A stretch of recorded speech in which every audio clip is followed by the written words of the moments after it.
بابا پھپھو اور مما کو مت مارے، خدا سے ڈرے۔ اپنی ماں اور پھپھو کی چیخیں سن کر وہ معذور بچی اپنے باپ کے پاؤں پکڑ کر رو رہی تھی جب اچانک اس کے باپ نے اسے دھکا دیا اور وہ بے ہوش ہو گئی۔ جب آنکھ کھلی تو وہ ایک اندھیرے کمرے میں بند تھی۔ باہر سین میں 4 جنازے پڑے تھے۔ اس کی مما اور پھپھو ہنس رہی تھیں۔ وہ باہر نکلی تو سامنے کا منظر دیکھ کر اس کا کلیجہ منہ کو آ گیا، کیونکہ وہاں تو یہ ایک بڑا سا بنگلہ تھا جہاں صرف چند لوگ رہتے تھے، لیکن یہاں پر کام کرنے والے نوکروں اور ملازموں کی تعداد ان سے کہیں زیادہ تھی۔ اس بنگلے میں سیکورٹی کے سخت انتظامات تھے، مگر اس کے باوجود دشمن بہت شاطر تھے۔ 3 آدمی بڑی ہوشیاری سے گارڈ کو دھوکہ دے کر بنگلے کے اندر داخل ہوتے ہوئے اس نازک سی لڑکی کے کمرے میں آ گئے تھے جو بیڈ پر آنکھیں موندے لیٹی تھی۔ اسے نیند نہیں آ رہی تھی۔ آنکھیں بند کیے وہ نہ جانے کن سوچوں میں گم تھی جب اس کے کمرے کا دروازہ کھلا اور کسی کے قدموں کی بھاری آہٹ اسے سنائی دی تو اس نے آنکھیں کھول لیں۔ اندھیرے میں اسے 3 آدمی نظر آئے۔ وہ چیخنا چاہتی تھی مگر اس کا حلق، اس کی زبان اس کا ساتھ دینے سے انکاری تھے۔ ان میں سے ایک آدمی آگے بڑھا اور اس کو اپنے قابو میں کرنے لگا۔ اتنی دیر میں باہر ملازموں نے شور مچا دیا کہ گھر میں 3 اجنبی گھس آئے ہیں۔ اس گھر کے مالک، اس لڑکی کے والد ہمدانی صاحب گہری نیند سو رہے تھے مگر شور کی آواز سن کر ہڑبڑا کر اٹھ گئے۔ ملازم نے انہیں آئرہ کے کمرے میں 3 مردوں کی موجودگی کو بتایا تھا، جسے سنتے ہی ان کی روح فنا ہو گئی۔ کانپتے ہاتھوں سے اپنی الماری سے انہوں نے اپنی گن نکالی اور بھاگتے ہوئے آئرہ کے کمرے میں آئے تھے۔ ملازموں اور گارڈ کو انہوں نے حکم دیا کہ وہ ان تینوں آدمیوں کی درکت بناتے ہوئے انہیں بیسمنٹ کے کمرے میں قید کر دیں۔ وہ تینوں آدمی ہوشیار تو تھے مگر ملازم اور گارڈ تعداد میں زیادہ تھے۔ انہوں نے ان 3 آدمیوں کو مارنا شروع کر دیا اور انہیں کھینچتے ہوئے بیسمنٹ میں لے جانے لگے۔ آئرہ، تم ٹھیک تو ہو نا میرا بچہ؟ وہ بھاگتے ہوئے آئرہ کے قریب آئے تھے، اسے اپنے سینے سے لگایا تھا جہاں وہ اس کے لیے تڑپ اٹھے تھے۔ وہیں آئرہ خاموشی سے آنسو بہا رہی تھی، نہ وہ کچھ بول رہی تھی نہ اس کا کوئی ری ایکشن تھا۔ آنسو جیسے خود ہی اس کی آنکھوں سے بلا ارادہ بہتے جا رہے تھے۔ ہمدانی صاحب اس واقعے کے بعد ڈر چکے تھے۔ وہ اپنی بیٹی آئرہ پر کوئی مصیبت نہیں دیکھنا چاہتے تھے، نہ اسے خطرے میں ڈالنا چاہتے تھے۔ انہوں نے فوری ایک فیصلہ کیا اور گہری سانس لی۔ شاید آئرہ کو محفوظ رکھنے کا یہی ایک حل تھا۔ وہ آئرہ کو اپنے ساتھ کمرے میں لے آئے۔ اس کے حوالے سے اب وہ بہت ڈر چکے تھے۔ دور کھڑا ایک ملازم گہری نگاہوں سے ان دونوں کو کمرے میں جاتا ہوا دیکھ رہا تھا۔ آج جو کچھ بھی ہوا اس بات کی رپورٹ اس نے اپنے باس کو دینی تھی، وہی باس جس کے لیے وہ کام کرتا تھا۔ ہمدانی صاحب آئرہ کی وجہ سے بہت پریشان تھے۔ انہوں نے اسے آئرہ کی خالہ کے پاس لندن بھیجنے کا فیصلہ کیا تھا۔ آئرہ بیٹا، یہ ہمارے لیے ضروری ہے۔ جب یہاں حالات ٹھیک ہوں گے تو میں تمہیں خود لینے آ جاؤں گا۔ وہ آئرہ کے اداس چہرے کو اپنے ہاتھ کا پیالہ بنا کر اس میں قید کرتے ہوئے بولے۔ آئرہ آنسو بہاتے ہوئے مسلسل نفی میں سر ہلا رہی تھی۔ وہ کہیں نہیں جانا چاہتی تھی مگر ہمدانی صاحب مجبور تھے۔ انہوں نے اس کا سامان پیک کیا اور اس کی خالہ کو کال ملا دی۔ قریب کھڑے ملازموں میں سے ایک ملازم طنزیہ مسکرایا تھا اور پھر چپکے سے وہاں سے کھسکتے ہوئے ایک ضروری کال ملائی تھی تاکہ آج کی معلومات دے سکے۔ زریان شاہ کی بڑی گاڑی اس شاندار آفس کی بلڈنگ کے باہر ایک آواز سے رکی تھی۔ اس کے ملازم نے اس کے لیے دروازہ کھولا۔ وہ سن گلاسز اتارتے ہوئے گاڑی سے نکلا تھا۔ اس کے آفس میں داخل ہوتے ہی سب چوکنا ہو گئے تھے اور اسے سلام کرنے لگے۔ وہ گارڈز اور ملازموں کی موجودگی میں اپنے کمرے تک پہنچا تھا۔ اس کے چہرے پر بلا کی سنجیدگی تھی۔ اس کے چہرے کے تاثرات ہمیشہ ہی تلخ رہتے تھے۔ وہ اس آفس کا مالک تھا۔ یہاں کام کرنے والی لڑکیاں اس پر مرتی تھیں مگر زریان شاہ کی سخت فطرت کی وجہ سے وہ اپنے دل کی کیفیت کا اظہار کبھی اس سے نہیں کر پائی تھیں۔ وہ جب اپنے روم میں آیا تو میڈ اس کے لیے کافی لے کر آئی۔ زریان شاہ کا دن کافی کے بنا اچھا نہیں گزرتا تھا۔ اس نے کافی کا ایک گھونٹ لیا اور پھر لیپ ٹاپ پر کام کرنے لگا۔ اسی دوران اس کا پی اے اجازت لیتا ہوا کمرے میں آیا۔ زریان کے چہرے پر فاتحانہ مسکراہٹ پھیل گئی کیونکہ وہ جانتا تھا یقیناً کوئی اہم خبر ہوگی۔ کہو کیا خبر ہے؟ لیپ ٹاپ میں مصروف اس نے اپنے پی اے سے کہا۔ سر، ہمدانی کی کمزوری اس کی چھوٹی معذور بیٹی ہے جو بول نہیں سکتی۔ ہمدانی اسے چھپا کر باہر کے ملک بھیج رہا ہے۔ لندن میں اس لڑکی کی خالہ رہتی ہے۔ پی اے کی بات پر وہ گہرا مسکرایا تھا۔ انٹرسٹنگ، اس کی بیٹی مجھے میرے فارم ہاؤس پر چاہیے۔ اس کے بعد وہ تڑپے گا اور اس کی اس تڑپ میں اس کو عرش سے فرش پر گرا دوں گا۔ اس نے اسے رازداری سے حکم دیتے ہوئے کہا۔ پی اے اس کے حکم پر سر ہلاتا باہر چلا گیا تھا۔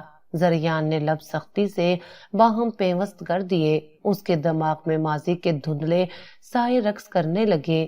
ہمدانی صاحب اپنی بیٹی کے لیے اس کی حفاظت کی خاطر ایک قدم اٹھا رہے تھے، مگر کسی اور کی بیٹی کے ساتھ انہوں نے کیا کیا تھا؟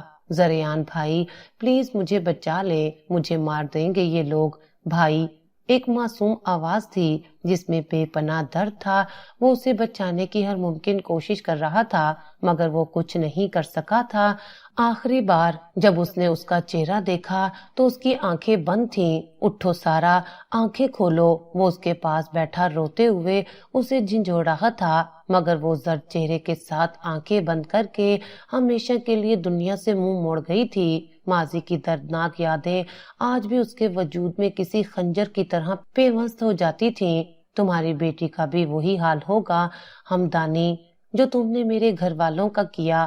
وہ مٹھیاں بھیجتا ہوا سوچ رہا تھا۔ غصے کی شدت سے اس کی آنکھیں سرخ ہونے لگیں۔ اپنے غصے کی شدت کو کم کرنے کے لیے وہ سہانی شام کے بارے میں سوچنے لگا جب اس کا سامنا اس ابصرہ سے ہوا تھا جسے چند ثانیے دیکھنے کے بعد وہ کبھی بھلا نہیں پایا تھا۔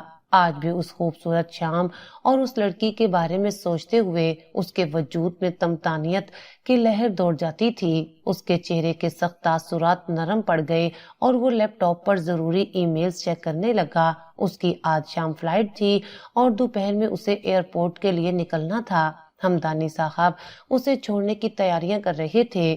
جاؤ آئرہ، تھوڑی دیر آرام کر لو۔ وہ اسے اس کے کمرے میں چھوڑ کر ضروری کام سے نکل گئے تھے تاکہ دوپہر تک گھر آ جائیں۔ ان کی غیر موجودگی کا فائدہ اٹھاتے ہوئے عبید آئرہ کے کمرے میں گیا تھا۔ آئرہ، تمہارے ڈیڈ نے تمہیں بلایا ہے، ایمرجنسی آ گئی ہے کوئی۔ انہوں نے مجھے کہا ہے میں تمہیں رازداری سے ان تک پہنچا دوں، تم چوری چھپے میرے ساتھ چلو۔ وہ جھوٹ بولتے ہوئے بولا۔ آئرہ حیران پریشان سی اسے دیکھنے لگی اور پھر پاپا کے بارے میں سوچتی ہوئی سر پر دوپٹہ لیا اور اس کے ساتھ جانے لگی۔ عبید نے سی سی ٹی وی کیمرے ہوشیاری سے ڈسیبل کر دیے تھے۔ جو ہی وہ بنگلے سے آئرہ کو لے کر نکل گیا، اس نے بنگلے کے اندر اپنے ساتھی کو میسج کیا کہ وہ سب کیمرے دوبارہ چالو کر دے تاکہ کسی کو ان پر شک نہ ہو۔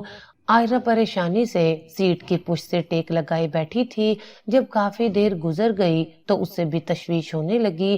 عبید نے ایک جھٹکے سے گاڑی روکی، ایک ضروری فون کال کی، جس کے بعد دو موٹی جسامت کی لڑکیاں اس فارم ہاؤس سے نکل کر آئیں اور آئرہ کو دبوچتے ہوئے اندر لے جانے لگیں۔ آئرہ کے ہوش اڑ گئے۔ وہ خود کو چھڑوانے کی ناکام کوشش کرنے لگی۔ اسے سب کے رویے سے اتنا تو اندازہ ہو گیا تھا کہ وہ کسی محفوظ جگہ پر نہیں ہے اور نہ ہی یہ وہ جگہ ہو سکتی ہے جہاں اس کے پاپا نے اسے بلایا تھا۔ عبید نے پوری چالاکی سے اپنا کام کیا اور دوبارہ بنگلے میں چلا گیا۔ ہمدانی صاحب شام سے پہلے واپس آ گئے تھے اور جب آئرہ کے کمرے میں گئے اور اسے غیر موجود پایا تو ان کے پیروں تلے سے زمین نکل گئی۔ آئرہ کو دیکھو کہاں ہے وہ؟ انہوں نے سختی سے میڈس کو حکم دیا۔ پورا بنگلہ چھان مارا تھا مگر آئرہ کا نام و نشان نہیں تھا۔ وہ کانپتی ٹانگوں سے سی سی ٹی وی مانیٹرنگ روم میں گئے تھے تاکہ آئرہ کا پتہ لگا سکیں، مگر یہ دیکھتے ہی ان کے ہوش اڑ گئے کہ دوپہر میں آدھے گھنٹے کی پورے بنگلے کے کیمروں کی ویڈیو فوٹیج ہی موجود نہیں تھیں۔ وہ اپنا سر تھام گئے۔ انہیں پوری شدت سے یہ خدشہ لاحق ہو گیا کہ ان کے دشمن ان کی بیٹی کو اٹھا کر لے گئے ہوں گے۔ آئرہ کو ڈھونڈو جلدی، اسے کچھ ہونا نہیں چاہیے۔ تم عقل کے اندھے جاہل لوگ کہاں موجود تھے جب میری بیٹی کو دن کے وقت اتنی سیکیورٹی میں دشمن اغوا کر کے لے گیا؟ وہ سب ملازموں کو جمع کرنے کے بعد سب سے چیخ چیخ کر پوچھ رہے تھے۔